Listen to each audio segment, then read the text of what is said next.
Hello, we're in Kent today at the launch of the Connected Kerb Kent County Council EV charging network, trying to provide an equitable charging network across the whole of the county.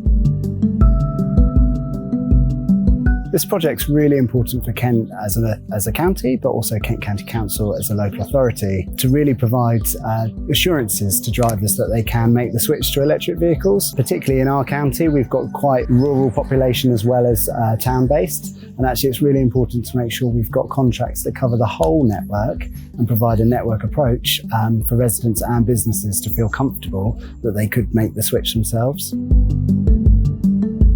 Well, electric vehicles are here to stay, and 2030 is approaching rapidly, a time when it will be impossible to buy new petrol or diesel vehicles. What's needed to persuade people to go over to electric vehicles is the knowledge that there is a comprehensive and reliable network of charging points. We chose Connected Kerb for the quality of their offering. They offer a system that is off the peg.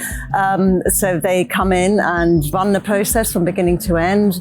They helped us find the right locations. They obviously sort the installation and then the maintenance. They've really plugged into local communities with us as well. We've really been able to engage with people. And what we've done here in terms of this project is a good case study to learn from, especially as we've been working in a both urban and rural area in Folkestone, and we've overcome a lot of obstacles in doing so.